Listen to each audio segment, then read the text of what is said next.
രാഹുൽ മാങ്കൂട്ടത്തിൽ എംഎൽഎക്കെതിരായ ആരോപണങ്ങളിൽ കോൺഗ്രസിൽ ഉൾപ്പോര്. രാഹുൽ മുതിർന്ന നേതാക്കളുടെ ഗൂഢാലോചനയ്ക്ക് ഇരയായി എന്നാണ് ഒരു വിഭാഗത്തിന്റെ ആരോപണം.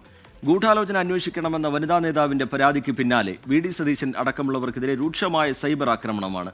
രമേശ് ചെന്നിത്തലയ്ക്കും വി.ഡി. സതീശനുമെതിരെ മൊഴി നൽകിയ യുവതിക്ക് സംഘടനയുമായി ബന്ധമില്ല എന്നാണ് യൂത്ത് കോൺഗ്രസിന്റെ പ്രതികരണം. ഷഫീദ് റാവുത്തർ വിവരങ്ങളുമായി ചേരുന്നുണ്ട് തിരുവനന്തപുരത്ത് നിന്ന്. ഷഫീദ്, ഇനി നിയമസഭാ സമ്മേളനം തുടങ്ങാനിരിക്കെ രാഹുൽ മാങ്കൂട്ടത്തിനോട് എന്ത് നിലപാട് നേതൃത്വം സ്വീകരിക്കും എന്നുള്ളത് ശ്രദ്ധേയമാണ്. അതിനിടയിലാണ് ഈ തർക്കങ്ങൾ, സൈബർ പോരൊക്കെ ഉണ്ടാവുന്നത്.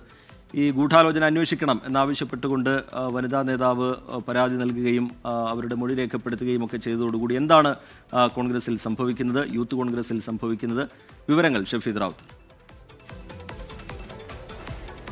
രാഹുൽ മാങ്കൂട്ടത്തിനെതിരെയുള്ള ലൈംഗിക ആരോപണ വിവാദം അത് സജീവമായതിന് പിന്നാലെയാണ് ഈ രാഹുൽ മാങ്കൂട്ടത്തിനെതിരെ ഗൂഢാലോചന നടക്കുന്നുവെന്ന് ചൂണ്ടിക്കാണിച്ചുകൊണ്ട് ഒരു പരാതി സംസ്ഥാന പോലീസ് മേധാവിക്ക് ലഭിക്കുന്നത്. ആ പരാതി പിന്നീട് രാഹുലിനെതിരെയുള്ള കേസ് അന്വേഷിക്കുന്ന സംഘത്തിന് തന്നെ കൈമാറി. ആ സംഘം അക്കാര്യത്തിലടക്കം കേസെടുത്ത പരിശോധന നടത്തി വരികയായിരുന്നു. അതിനിടയിലാണ് ഇന്നലെ തിരുവനന്തപുരം ക്രൈംബ്രാഞ്ച് ഓഫീസിൽ നേരിട്ടെത്തി ഒരു സ്ത്രീ അതിൽ ചില മൊഴികൾ ക്രൈംബ്രാഞ്ച് അന്വേഷണ സംഘത്തിന് നൽകിയത്. ആ മൊഴിയിൽ പറയുന്നത് രാഹുൽ മാങ്കൂട്ടത്തിലിന്റെ നിലവിലുള്ള ഈ ആരോപണങ്ങൾക്ക് പിന്നിൽ ഗൂഢാലോചന പാർട്ടിക്കുള്ളിൽ നടന്നിട്ടുണ്ട്. മാത്രവുമല്ല, പ്രതിപക്ഷ നേതാവ് വി.ഡി. സതീശൻ, അതേപോലെ തന്നെ മുതിർന്ന കോൺഗ്രസ് നേതാവ് രമേശ് ചെന്നിത്തല എന്നിവർക്കടക്കം അക്കാര്യത്തിൽ പങ്കുണ്ടോ എന്ന് അന്വേഷിക്കണം എന്നുള്ള കാര്യം കൂടി അവർ മൊഴിയായി നൽകിയിട്ടുണ്ട്. എന്തായാലും ഈ മൊഴിയുടെ അടിസ്ഥാനത്തിൽ ക്രൈംബ്രാഞ്ച് പരിശോധനകൾ ആരംഭിച്ചിട്ടുണ്ട്. പക്ഷേ അത് ഏതെങ്കിലും തരത്തിൽ മുന്നോട്ട് പോയിട്ടില്ല. പക്ഷേ ആ വിഷയം പുറത്തു വന്നതിന് പിന്നാലെ കോൺഗ്രസിൽ ഉൾപാർട്ടി കലഹം രൂക്ഷമാവുകയാണ്. രണ്ട് തരത്തിൽ നേതാക്കൾ ഇതിനെ കാണുന്നുണ്ട്. ഒന്നാമത്തേത്, രാഹുൽ മാങ്കൂട്ടത്തിനെതിരെ ചില നേതാക്കളുടെ ഗൂഢാലോചന അടക്കമുള്ള കാര്യങ്ങൾ നടന്നു. മാത്രമല്ല, രാഹുലിനെതിരെ നിയമപരമായിട്ടുള്ള നിയമ പോരാട്ടങ്ങളില്ലാത്ത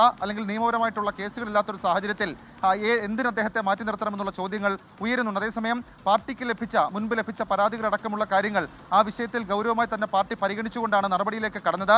അത് പാർട്ടിക്ക് പിന്നീട് വലിയ തരത്തിലുള്ള തലവേദനകൾ ഉണ്ടാകാതിരിക്കാൻ വേണ്ടിയിട്ടെടുത്ത തീരുമാനമാണെന്നും ഒരു വിഭാഗം നേതാക്കൾ പറയുന്നുണ്ട്. സ്വാഭാവികമായും അക്കാര്യത്തിൽ സോഷ്യൽ മീഡിയയിലടക്കം വലിയ പോര് നടക്കുകയാണ്. അതേസമയം യൂത്ത് കോൺഗ്രസിന്റെ ഇക്കാര്യത്തിലെ നിലപാട് ഏതെങ്കിലും തരത്തിൽ പാർട്ടിയുമായി ബന്ധമുള്ള ഒരാളല്ല ഈ പാർട്ടി നേതാക്കൾക്കെതിരെ മൊഴി നൽകിയത് എന്നുള്ളതാണ്. അക്കാര്യം വിശദീകരിക്കുന്ന പക്ഷേ യൂത്ത് കോൺഗ്രസ് ഔദ്യോഗികമായി തന്നെ അവരുടെ നിലപാട് അറിയിച്ചേക്കും എന്നുള്ള സൂചനകൾ പുറത്തു വരുന്നുണ്ട്. നിലവിൽ ഈ വിഷയവുമായി ബന്ധപ്പെട്ട ഏതെങ്കിലും തരത്തിൽ ഔദ്യോഗിക പ്രതികരണം ഇതുവരെയും ലഭ്യമായിട്ടില്ല. മുതിർന്ന നേതാക്കൾ ഒരു പക്ഷേ ഇന്ന് മാധ്യമങ്ങളെ കണ്ട അക്കാര്യത്തിലെ പാർട്ടി നിലപാട് വിശദീകരിച്ചേക്കും. റജിത്ത്, ലോകത്തെവിടെയായാലും ഏത് സമയത്തും 24 വാർത്തകളും ഓഗ്മെന്റഡ് റിയാലിറ്റി പാക്കേജുകളും എക്സ്പ്ലെയിനറുകളും വിശദമായി കാണാൻ ഞങ്ങളുടെ യൂട്യൂബ് ചാനൽ നിങ്ങൾക്ക് സബ്സ്ക്രൈബ് ചെയ്യാം.